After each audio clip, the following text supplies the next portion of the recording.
contente de vous retrouver pour une nouvelle vidéo. Aujourd'hui, on va illustrer un très beau concept dont je vous parle aussi régulièrement, c'est d'aider les chevaux à aller un petit peu au-delà de leurs limites, au-delà des capacités qu'ils pensent avoir, à leur rythme, en décontraction. Donc ça, c'est ce qu'il y a vraiment de plus magique. Ça leur donne confiance en eux, ça leur donne confiance en nous, ça renforce le lien, ça les rend fiers d'eux. Donc voilà, c'est à chaque fois des expériences vraiment super chouettes. Donc voilà, ici vous allez avoir 3 chevaux, donc Caresse, Abantos, et également une petite jument à qui je donne cours, qui chacun, à leur niveau, auront été un petit peu au-delà de ce qu'ils pensaient être capables de faire. Avec Caresse, on a commencé par travailler le tunnel. Alors ça, vous savez que le tunnel, on a déjà vu, pas avec cette bâche-là, mais on en a déjà fait plusieurs fois, ça s'est toujours très bien passé, donc c'est pas quelque chose de nouveau. Ici, je vais vraiment l'envoyer dans le tunnel en soufflant, pour vraiment envoyer de la décontraction en même temps. Donc quand je fais mon geste où je lui montre le tunnel, j'expire vraiment en même temps, je l'envoie sur une expiration. Et je veux vraiment que ce passage dans le tunnel, ce soit super plaisant. Qu'elle me le dise vraiment, oui, un vrai oui avec le sourire, un vrai oui, j'ai envie d'y aller. Et c'est pour ça qu'au début, je fais vraiment que des petites suggestions. Je lui montre un petit peu, mais je laisse la possibilité que non, on ne puisse pas y aller. Et c'est pour ça qu'au début, je suis un petit peu là à faire des cercles en liberté autour de moi. Par moments, je montre un petit peu le tunnel. Je vois qu'elle doute, je reprends sur le cercle, et puis je repropose. Et vraiment, je veux que ce soit elle qui me dise, quand c'est bon, on peut y aller. Parce que je veux vraiment que ce tunnel, ce soit super chouette et que ce soit vraiment elle, pratiquement, qui m'y emmène. Et après, pourquoi ? Parce qu'après, on va essayer de venir fermer un petit peu l'entrée et qu'elles doivent pousser la bâche pour sortir. C'est une bâche en plus assez lourde, donc c'est assez impressionnant. Et c'est la première fois qu'on fait ça. Elle est déjà passée sous des voiles, mais jamais vraiment aussi long, et puis surtout pas aussi lourd.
Donc ce qu'on va faire évidemment, c'est qu'on va baisser le voile petit à petit.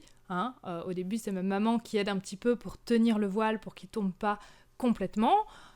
Et puis surtout, ce qu'on fait, c'est qu'à chaque fois qu'on est passé, de nouveau, ce qui compte, c'est de passer dans la décontraction et pas juste de passer. Donc je veille bien à ce qu'elle soit calme dans le passage, et pour ça je prépare avant. Et je prépare aussi après, c'est-à-dire qu'après chaque passage, on vient faire une mini-sieste comme ça sous le voile. Et donc je me place vraiment sous la porte pour mettre beaucoup de calme à cet endroit de la porte. Donc elle vient me rejoindre là, on fait une grande pause, elle ferme pratiquement les yeux à ce moment-là, Caresse maintenant, dès que je tombe en décontraction, elle tombe très vite avec moi en décontraction, et même d'elle-même, elle a vraiment l'habitude maintenant de travailler avec la décontraction. Donc même si je ne dis rien d'elle-même, dès qu'il y a une petite tension, elle va mâchouiller, elle va souffler, elle va la relâcher tout de suite. Et donc ça c'est vraiment super parce qu'avec elle, on ne remplit plus jamais le vase parce que d'elle-même, elle le vide à mesure.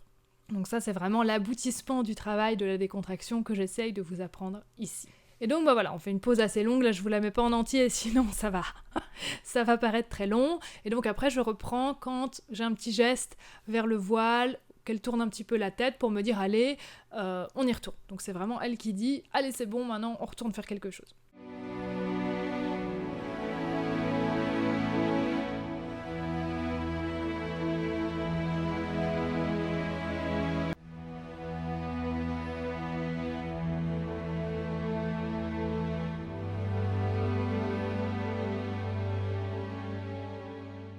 Ensuite, ce que j'ai fait, c'est qu'on a appris sans être dans le tunnel, à pousser un petit peu la bâche avec la tête. Donc ça, elle a beaucoup aimé. Et donc ça va l'aider évidemment sous le tunnel à pousser la bâche pour pouvoir ensuite se lancer.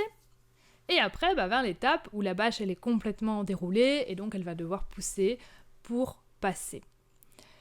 Et donc là, ce qui se passe, c'est qu'évidemment, elle a une petite hésitation à ce moment-là. Et pourquoi je la laisse chercher ? Parce qu'on pourrait se dire, mais là, elle est coincée dans le tunnel, elle va stresser. Eh bien non, et c'est pour ça que j'ai bien insisté au début sur le fait que le tunnel, ça devait être vraiment un plaisir d'y aller et que ça devait être vraiment un non-sujet. Et que c'est elle qui m'y emmenait. Et donc du coup, elle devient tout à fait capable de chercher en étant dans ce tunnel. Et d'ailleurs, on le voit, elle cherche, elle propose des choses, elle n'est pas figée, elle n'est pas en mode freeze et résignée. Elle est vraiment en mode acteur, je cherche, je propose des choses, mais sans stresser. On n'a pas de signe de tension. Pourquoi aussi on a ça ? Parce qu'elle sait qu'en cas de stress, on recule. Et ça, je l'ai appris à tous mes chevaux. À Abantos, vous l'avez vu dans le passage étroit dans une des dernières vidéos. À chaque fois qu'on approche quelque chose, dès que ça va pas, on retourne vers l'arrière. On ne court jamais en avant. On ne précipite jamais. Si ça ne va pas, on ressort.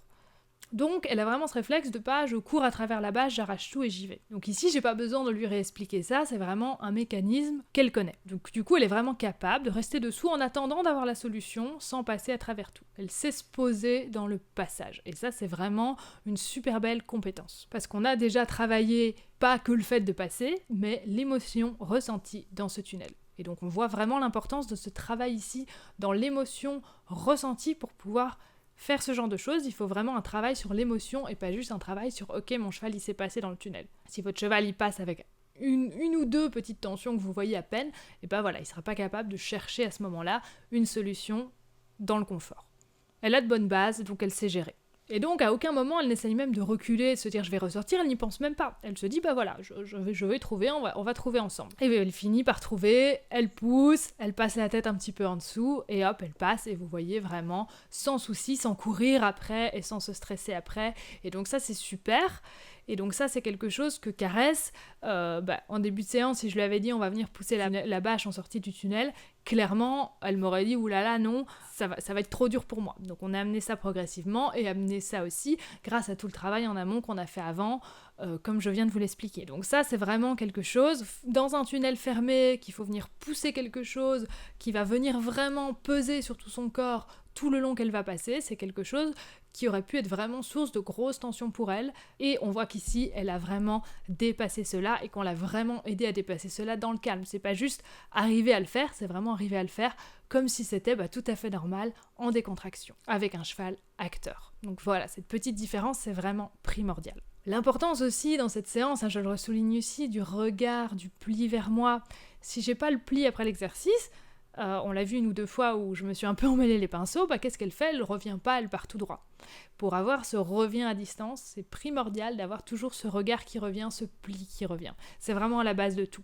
Et c'est pour ça que souvent dans mes cours, je dis aussi, même sur un exercice tout simple, on a tendance à arrêter le cheval droit après l'exercice, à le laisser regarder ailleurs, à récompenser, et on soigne pas en fait la fin. Et c'est là en fait que tout se joue. C'est après l'exercice, on revient. On prend le regard vers nous, on prend le pli vers nous. On a ce mouvement du cheval qui revient à nous. Et pas juste un cheval qui s'arrête tout droit et qui regarde ailleurs. Alors après, on peut aussi finir un exercice par un jeu de target, etc. Et donc là, à ce moment-là, le focus du cheval est sur le jeu de target. Mais ça, voilà, c'est parce qu'on l'avait prévu comme ça, mais le cheval ne s'en va pas tout droit indéfiniment. Parce que là, du coup, c'est dommage. Soit vous demandez le pli, soit vous mettez un jeu de target, mais si vous mettez rien et que vous récupérez pas votre regard, c'est dommage parce que votre cheval il s'en va tout droit, il va peut-être aller brouter, etc. Et du coup il perd le fil qui vient de faire un truc super, vous n'avez pas pu lui donner la récompense tout de suite, et du coup c'est un peu pour rien, c'est un peu dommage. Donc ici on a vraiment des beaux plis très propres, et très important aussi dans ces plis de ne pas les couper. Des fois je vois des gens, ils rappellent le cheval, ils ont un beau pli, ils ont un beau regard, et hop, après ils vont faire un geste pour demander l'arrêt, souvent une main qui se lève, et donc du coup la main qui se met éventuellement entre le regard, le leur et le regard du cheval, et du coup ça coupe tout de suite le lien, ça coupe la connexion. Donc du coup voilà, attention à ces gestes brusques, si vous demandez le regard, attendez-le jusqu'au bout. Par votre posture, vous pouvez demander à votre cheval de ralentir, mais pas venir avec un geste brusque et cette main devant le regard, ça coupe complètement la connexion. Ensuite, avec Avantos, là, pareil, on arrive vraiment à aller au-delà de ces limites qui étaient vraiment au niveau du reculé sur des objets, sur des embûches. Souvenez-vous, ça avait été très compliqué. On avait obtenu le reculé sur une barre au sol. Ça s'était bien passé. On l'avait même fait couloir de barre et reculé sur une barre au sol à la fin du couloir de barre. Il avait vraiment bien géré ça. Et là, on va compliquer un petit peu. On va mettre ces deux démons qui n'en sont plus vraiment maintenant, ça va beaucoup mieux, mais on va quand même associer ces deux anciens démons, c'est-à-dire la barre au sol sur laquelle reculer, ici il y en aura même plusieurs, et un passage étroit. Et vous, lui, Avantos, passage étroit, c'était vraiment synonyme de fuite, il courait vraiment à travers tout. Maintenant, voilà, vous avez pu voir dans les dernières vidéos que c'est plus le cas, il est tout à fait capable de le faire calmement, mais ici on complique parce qu'on va vraiment venir travailler dans ce passage étroit, il va vraiment devoir se poser dedans. On va lui montrer de nouveau qu'il est capable de faire beaucoup plus de ce qu'il pense être capable de faire. On va repousser un petit peu plus ses limites, toujours dans le calme, toujours dans la décontraction, à son rythme, c'est lui qui nous donne son rythme. Donc voilà, on procède un petit peu étape par étape. Toujours, chaque exercice, même si on le fait étape par étape, on lui donne un petit peu l'idée globale que ça va avoir, voilà, pour pas que ça soit juste du pied à pied, mais que chaque chose soit vraiment intéressante en elle-même. On commence par un petit couloir de barre avec une barre à la fin, ça il connaît déjà. Et puis après, on va compliquer un petit peu avec la barre qui est au milieu du couloir de barre, et donc il doit reculer droit avant et après. Ça, c'est un petit peu plus compliqué de reculer droit après. Mais voilà, il s'en sort plutôt bien. Donc vous voyez, ce que je fais autant dans le couloir de barre qu'après dans le passage étroit, ce que je récompense juste le calme. Et c'est lui qui choisit de reculer quand il est prêt. Donc je demande rarement le reculer ou vraiment d'un signe léger de temps en temps pour lui proposer, lui suggérer, mais je demande vraiment le moins possible. Et je me concentre sur le calme parce que c'est ça l'essentiel. C'est pas qu'il recule, c'est qu'il soit calme. Donc quand il se stabilise dans le passage de barre ou dans le passage étroit, c'est ça que je récompense. Je dis déstabiliser, c'est super. Et après, quand il le sent, il recule. Et au final, vu qu'il sait que c'est ça le game, que c'est ça le truc qu'on est en train de faire, j'ai même pas besoin de demander. En fait, de nouveau, je le prépare pour qu'il puisse offrir le mouvement sans que j'ai besoin de le demander. Je vais pas demander pour avoir un non. Je vais lui demander que quand je suis sûre qu'il va me donner un oui. Et ça, c'est vraiment très important, je vous le redis encore ici. Vous allez saouler votre cheval si vous êtes tout le temps en train de demander. Donc pensez à préparer. Ici, regardez, je prépare le calme, mon reculé, il vient tout seul. Parce que voilà, il a envie de faire ça, il se sent bien, et donc il dit, allez, faisons-le. Et en plus, les chevaux n'aiment pas le vide, n'aiment pas ne rien faire. Donc, au bout d'un moment, oui, ils vont vous proposer quelque chose. Et si vous faites l'erreur de trop demander, d'avoir trop de non, quand il y a trop longtemps que vous n'avez pas eu de oui, c'est important de redemander, de nouveau, je vous le répète, un petit truc simple pour avoir un petit oui. Bêtement, allez, pousser une balle, un petit pli, un truc tout bête. De nouveau, les noms, c'est pas la fin de la conversation. C'est juste qu'il faut demander autrement. Une énergie autre, revenir montrer le geste, le faire différemment, éventuellement carrément changer d'exercice si on a un gros nom. Voilà. Mais ne vous dites pas, j'ai eu un nom, oh mince, je fais plus rien. Donc voilà, je l'aide avec le mot hop à chaque pied qu'il doit passer pour vraiment lui expliquer quel pied vient après quel pied, parce que je sens que parfois il est un petit peu hésitant. Et après on peut aller quand on veut. Attention. Hop, hop, hop, voilà. Ça l'aide quand j'ai vu. Hop, super, hop, hop, et hop, super. Hop, oui, hop, hop, oui, hop. Ouais, bravo. Et attention, c'est toujours lui qui te donne le rythme. Quand je sens qu'il n'est pas trop sûr de lui, que ce soit dans le couloir de barre ou dans le passage étroit ensuite, c'est moi qui le fais sortir. De nouveau, c'est pas lui qui prend la décision de courir devant. Et du coup, comme c'est moi qui prends la décision de « Ah, là je te sens pas sûr », du coup, on sort, il a plus envie de courir devant. Il se repose sur moi, parce que je le fais sortir de l'exercice avant que lui ne prenne cette décision. À un moment donné, par exemple, je vois qu'il doute, il a la jambe un petit peu suspendue en l'air. De suite, je lui dis « alors stop, ne le fais pas ». C'est pas lui qui décide de reculer. Il l'aurait fait, c'est vraiment à 1 milliseconde près. Il aurait pris la même décision que moi. Mais je l'ai pris avant. Et donc du coup, c'est vraiment ça qui est important. Si vous prenez la décision trop tard, c'est pas dramatique dans le sens où au moins vous ne forcez pas le cheval et il ne se sent pas bloqué dans sa fuite, parce que bloquer la fuite égale trauma. Mais du coup, la prochaine fois, il va refaire pareil, parce qu'il va se dire « Bon, j'ai peur, je m'en vais, j'ai peur, je m'en vais ». Là, non.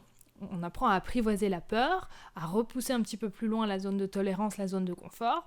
Donc c'est vous qui prenez la décision, hop, tension on s'en va, hop, tension on s'en va. Et du coup petit à petit le cheval baisse sa garde et se dit « Oh bah oui, je peux me reposer sur elle, elle voit les choses avant moi ». Et donc le cheval il est de plus en plus décontracté et il va de plus en plus loin.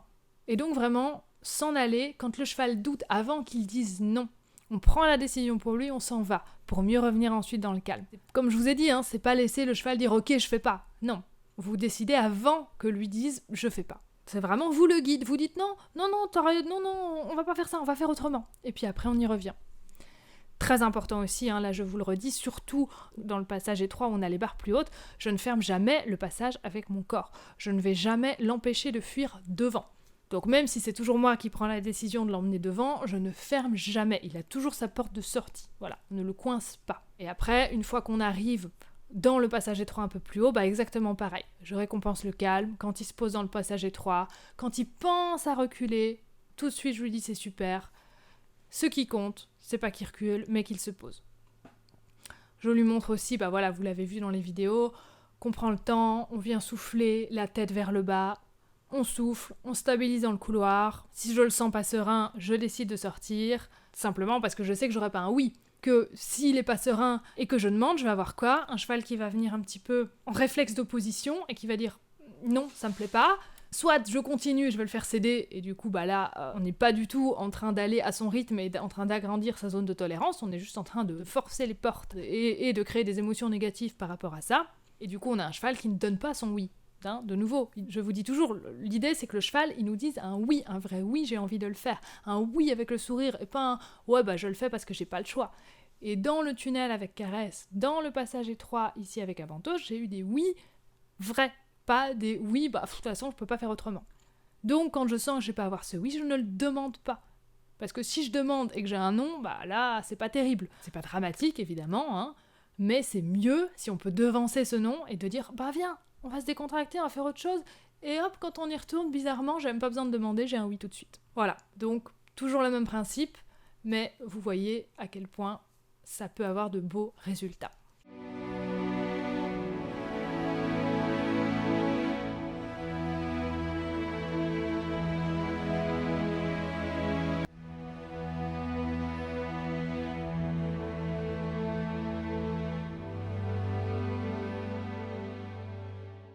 Et puis voilà, avec Avantos, qui marche bien aussi, quand il a un petit peu des tensions, là, avec les changements de saison, etc., le fait que j'ai été pas mal partie avec Caresse, ce qui marche toujours bien avec lui, c'est un petit peu les petites séances où on demande rien, où je viens simplement dans son champ, c'est lui qui choisit de venir vers moi, ça voilà, je vous avais déjà expliqué un petit peu, et là j'ai refait une séance un petit peu comme ça, et ça renforce vraiment très fort le lien, juste venir, suggérer, rien demander, prendre ce qui vient, et puis voilà, on a carrément fini avec des beaux rappels, et un cheval qui avait vraiment super envie d'être avec moi. Et donc ça, c'est vraiment des séances typiquement qui réouvrent les oui.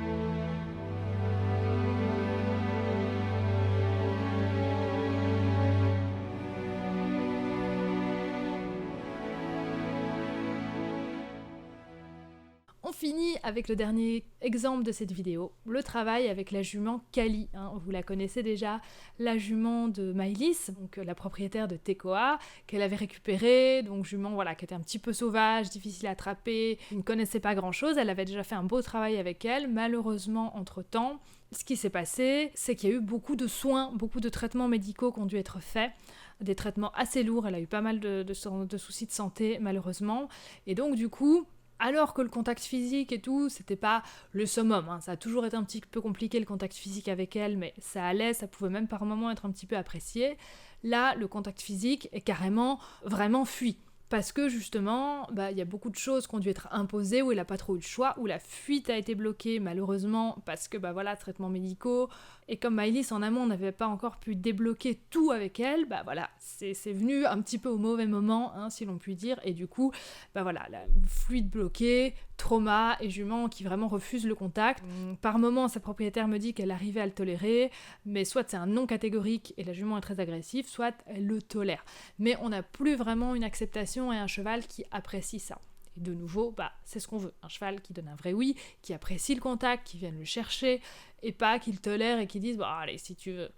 Donc, ici, on va repartir sur ce travail du contact physique et du coup agrandir sa limite. Ces limites, elles sont partout en fait. C'est vraiment, on ne peut pas me toucher. Vous allez voir que c'est un cas très compliqué. Donc, je commence par ce que vous connaissez déjà, la négociation du contact.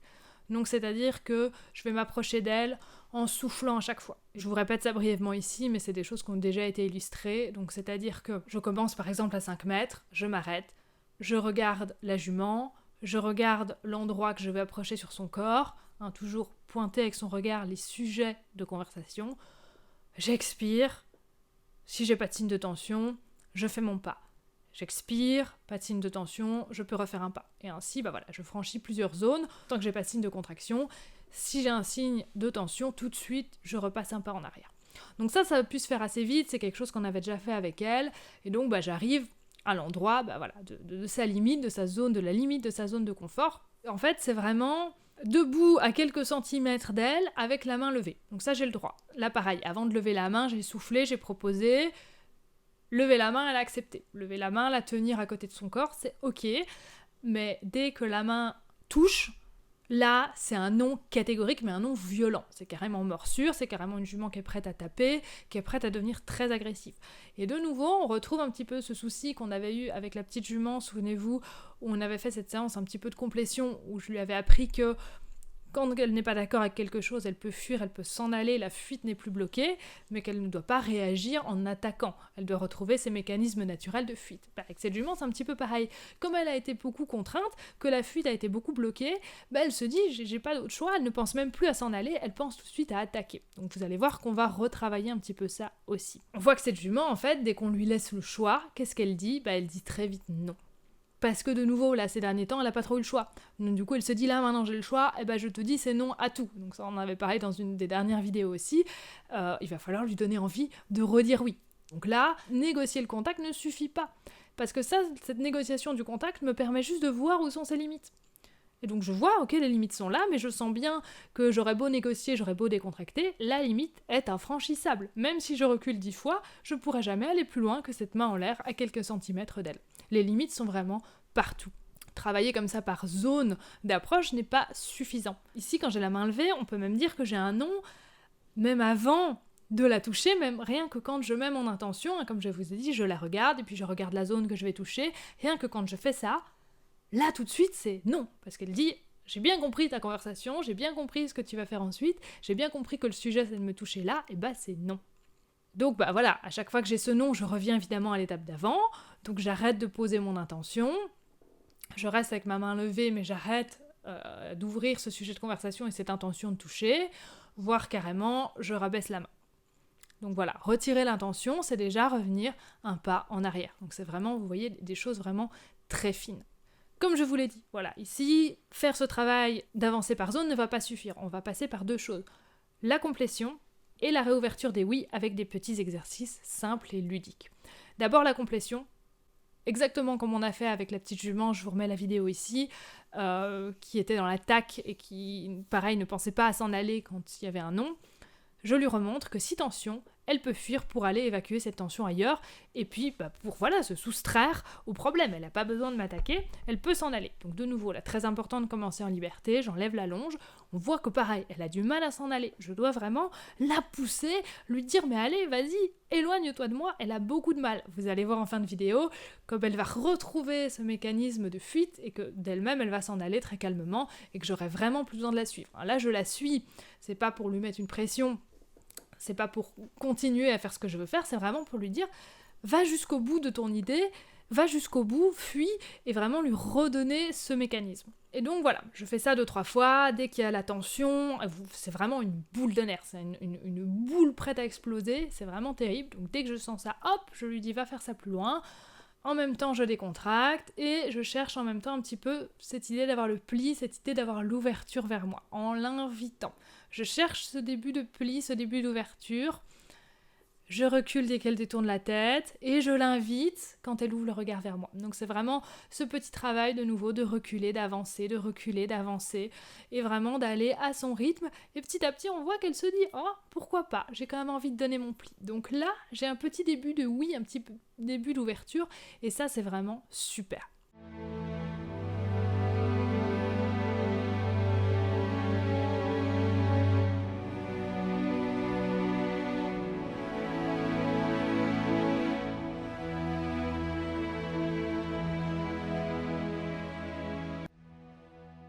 Mais comme j'ai quand même beaucoup de non, et que c'est une jument, qui, dans le doute, dès qu'elle n'est pas trop sûre, elle dit non, je vais rouvrir un petit peu les oui. Comme je vous disais tout à l'heure, quand on a trop de non, on repart sur quelque chose de simple. Ici, je vais repartir avec quelque chose qu'elle connaît un petit peu, qu'elle a fait dans ses débuts, qu'elle aimait bien, c'est-à-dire pousser, toucher une balle. Mais ici, on va changer un petit peu. Je vais faire avec des balles un petit peu différentes de ce qu'elle connaît, pour vraiment être sur quelque chose qui est vraiment nouveau, où il n'y a pas d'a priori, où il n'y a rien du tout.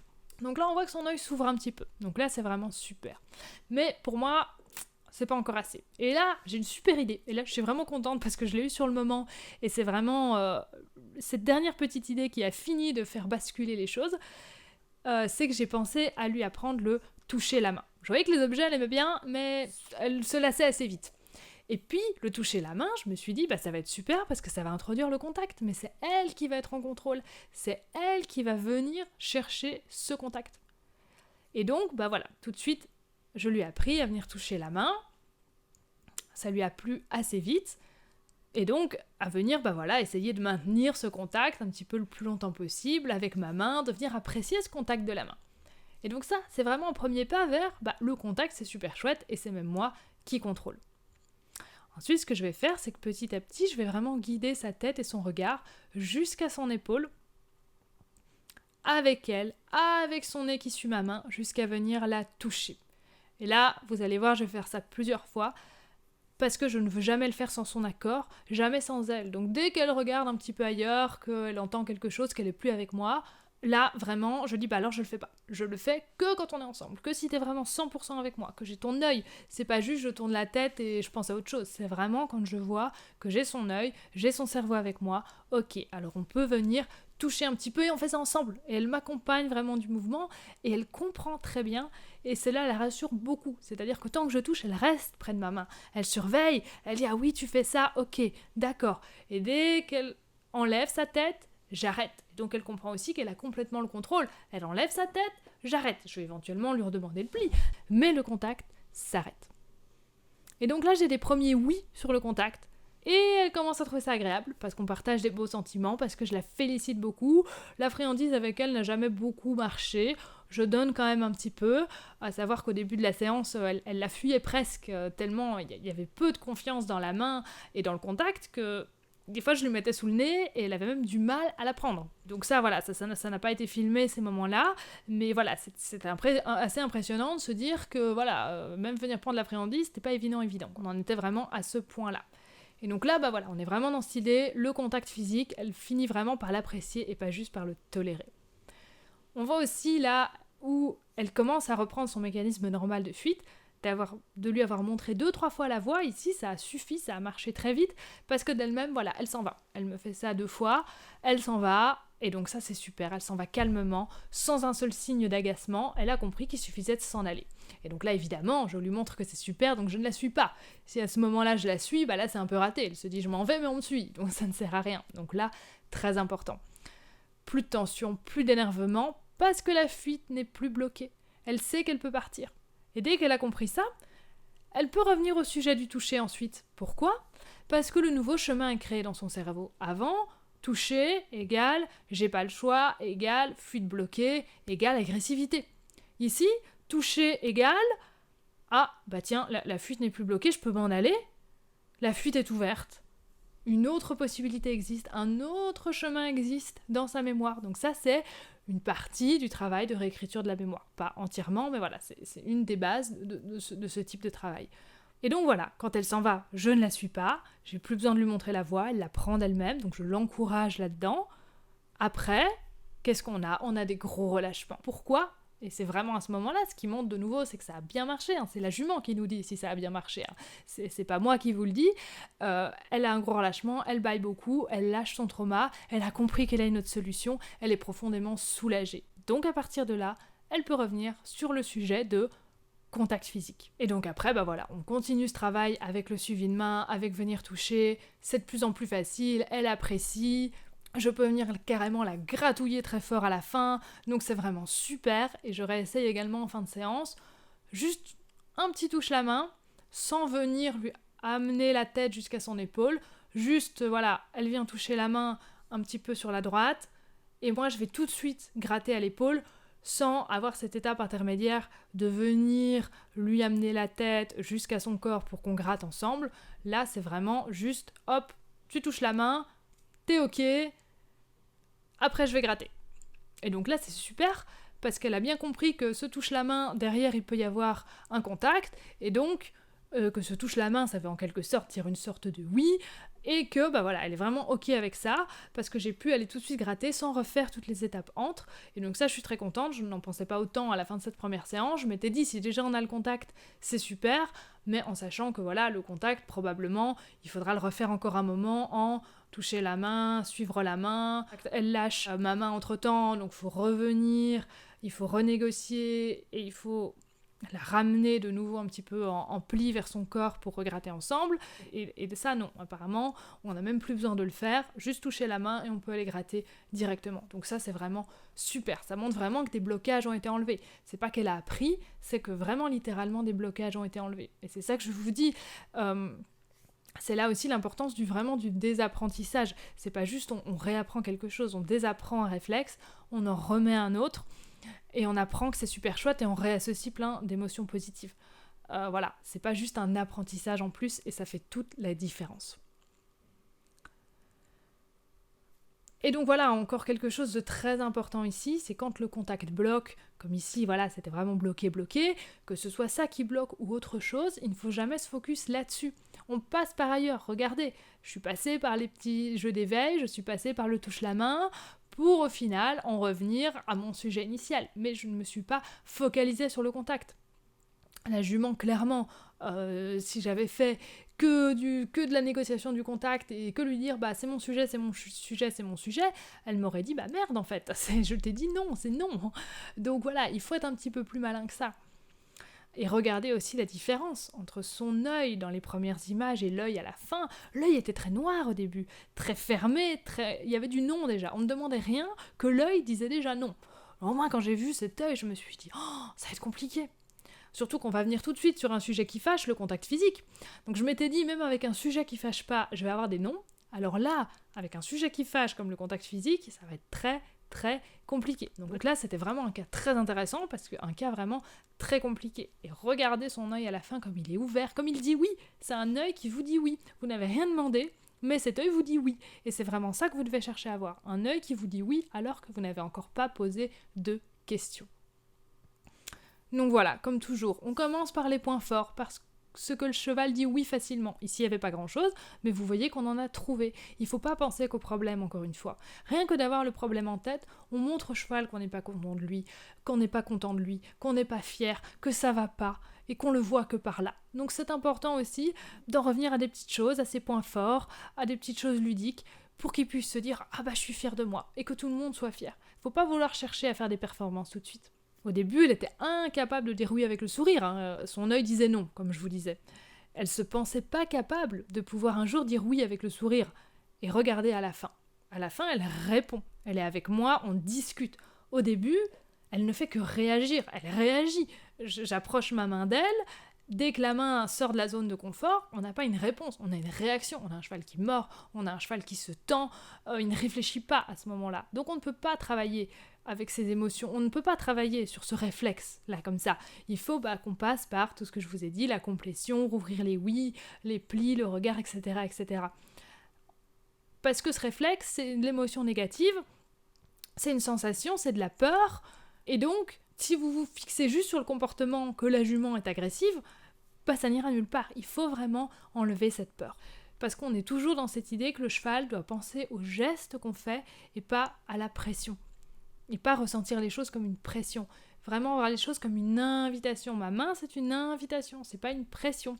Et à la fin, on voit vraiment la différence grâce notamment à ce petit moment de complétion où elle a pu lâcher vraiment son trauma, entre guillemets.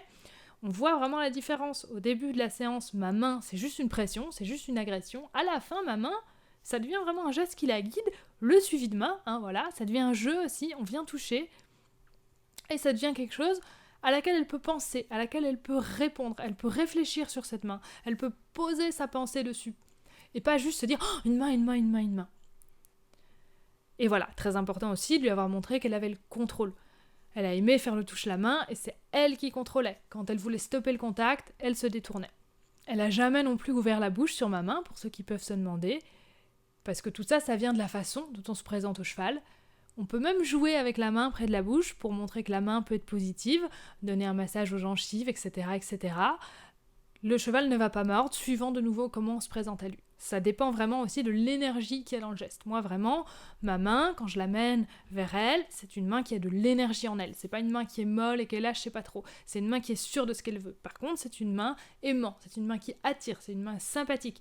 Mais c'est pas une main morte qui est là et qui dit fais-en ce que tu veux. C'est une main qui est claire dans son intention. Et ça, voilà, je sais que ça peut paraître un petit peu abstrait, mais il faut vraiment que vous visualisiez tout ce monde d'intention dans cette main tendue. Et donc voilà, on a un contact physique apprécié à la fin, et vous savez que le contact physique, c'est super utile parce qu'on peut faire des massages, on peut faire des gratouilles, ça peut être un toucher calmant, voilà, caresse au début, elle aimait pas non plus le contact physique, et maintenant elle adore ça. Le contact physique, ça peut nous permettre aussi de travailler les petits changements de focus. Je vous en avais reparlé récemment, le petit massage sur l'épaule qui permet au cheval de venir changer son focus. On masse un petit peu, le cheval détourne le regard de l'objet sur lequel il était fixé, on arrête, si on veut de nouveau qu'il rechange encore une fois son focus, on refait un petit peu de massage. Attention, quand vous faites ça, il y a vraiment un ordre à respecter. C'est vraiment sécuriser l'espace d'abord. Vous regardez ce que le cheval regarde. Vous venez expirer pour lui dire que ce n'est rien. Vous notez ce qu'il a vu. Et vous venez sécuriser cet espace. On n'empêche pas le cheval de regarder, on ne commence jamais par le changement de focus. Ensuite, quand on a bien fait ça, on peut passer au changement de focus avec le petit massage sur l'épaule par exemple, voilà, c'est l'exemple que je redonne ici parce qu'on parle du contact physique, mais voilà, on fait ce petit massage, on demande au cheval de changer son focus. Changer son focus, c'est pas forcément venir nous regarder, c'est simplement changer son regard. Quand un cheval est fixé sur quelque chose en posture d'évaluation, c'est pas bon. Il a plus ses focus mouvants, c'est qu'il y a du stress. Donc on l'aide à retrouver ses focus mouvants. Sans forcément nous regarder nous, c'est peut-être un petit peu compliqué quand le cheval est vraiment dans la panique de tout de suite se remettre sur nous. C'est une demande qui remet trop de pression. Donc d'abord un changement de focus, et la troisième étape c'est quoi ? De remettre le regard sur nous. Voilà, donc c'est vraiment un peu dans cet ordre-là. Ça peut aller très vite, évidemment, mais voilà, bien faire ces étapes-là. Toujours partir de rassurer le cheval dans sa langue avant de demander des choses. Dans sa langue, c'est quoi ? C'est venir sécuriser cet espace. Venir lui dire « j'ai vu, c'est rien, j'expire ». Venir respecter les limites.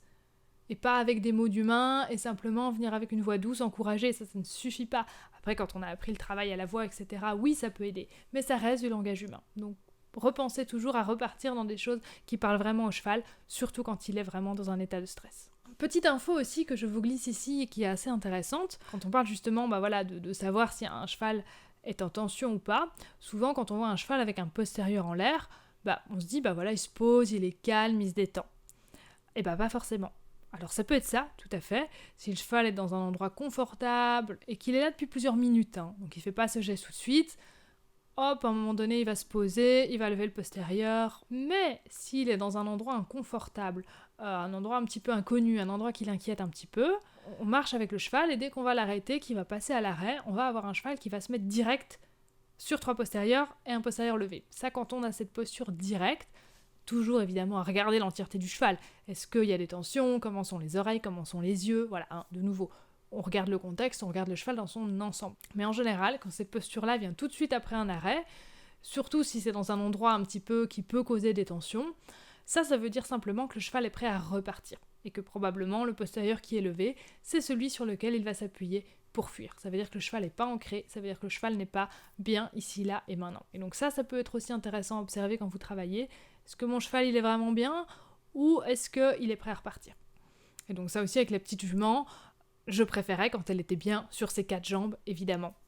Parce que je savais qu'elle n'était pas encore au point de se poser. À la fin de la séance, oui, mais au début, la voir sur 3 jambes, c'était pas terrible. Et voilà, on arrive tout doucement à la fin de cette vidéo. Vous avez vu 3 magnifiques cas avec 3 chevaux qui repoussent leurs limites, qui se rendent compte qu'ils sont capables de beaucoup plus de choses. On va juste finir rapidement sur 2-3 images de caresses qui progressent de nouveau depuis ce stage avec Magali Delgado. On continue à travailler dans cette voie-là. Et du coup, elle c'est pareil. Elle se rend compte à quel point elle est de plus en plus capable et elle est de plus en plus confortable physiquement dans le travail. Ici, on a pu reprendre un cours avec notre coach, ça faisait longtemps qu'on n'avait pas repris cours, on a pu ressauter un petit peu, et du coup, prendre tout ce qu'on a pris en dressage et continuer à l'appliquer en sautant. La mise en main un peu haute, les petits massages, la décontraction des parotides, et avec tout le travail qu'on a fait avant, caresse est beaucoup plus souple, dans ses tournants, elle s'incurve beaucoup plus. Ici, on a eu des magnifiques tournants au galop, où c'était vraiment des tournants, on sautait pratiquement en cercle par moment, et on avait ce magnifique tournant dans la décontraction. Et donc voilà, on a eu un très beau parcours sans se précipiter, dans la décontraction avec un cheval souple. Je ne l'ai jamais senti aussi souple sur un parcours. Je ne sais pas si ça va vraiment se sentir sur les images, mais en tout cas, voilà, elle évolue et on continue à appliquer ça et je trouve ça sensationnel. Et elle est de plus en plus calme, ça je vous l'avais déjà dit, mais là, encore plus, elle atteint le calme encore plus facilement dans ses sauts. Pourquoi ? Parce qu'il n'y a plus de tension. Il n'y a plus de tension mentale, ça fait déjà un moment, et maintenant, grâce à Magali, on a évacué encore beaucoup de tension physique. Et ça, je vous le redis encore, des chevaux qui courent sur les obstacles, des chevaux même de sport, où on dit « ouais, il a trop d'énergie, il a beaucoup d'énergie », ça peut venir évidemment de la façon dont il vit, s'il est tout le temps en boxe, etc. Mais un cheval qui a trop d'énergie, à l'obstacle, en séance, etc., c'est un cheval souvent qui est trop stressé, qui a un vase plein. De nouveau, c'est pas la personnalité du cheval qui est comme ça, c'est pas un cheval qui a beaucoup de sang et qui, oui, c'est normal, c'est un cheval qui a du sang, il a beaucoup d'énergie. Non, c'est juste un cheval qui, par son mode de vie, par la façon dont il est travaillé, a son vase qui est plein. Il est plein de tension. Et du coup, il est dans la réaction, il est dans la tension permanente, et donc du coup, il ressort toutes ces tensions sous forme d'énergie. Et ça, de nouveau, c'est du stress et c'est pas la personnalité du cheval. Et ça, on n'insistera jamais assez dessus. Si votre cheval est trop chaud, non, c'est pas normal, non, c'est pas sa personnalité. C'est probablement qu'il y a beaucoup de tensions évacuées et quand elles auront été bien évacuées, que le vase sera à 0, vous allez découvrir que, tiens, mon cheval, c'est plus du tout le même. Et bien voilà, j'espère que vous avez appris encore des choses avec nous et que cette vidéo vous a plu. Comme d'habitude, je vous attends en commentaire pour discuter de tout ça. Un petit pouce bleu, ça fait toujours plaisir. Et puis surtout, abonnez-vous. À bientôt, merci.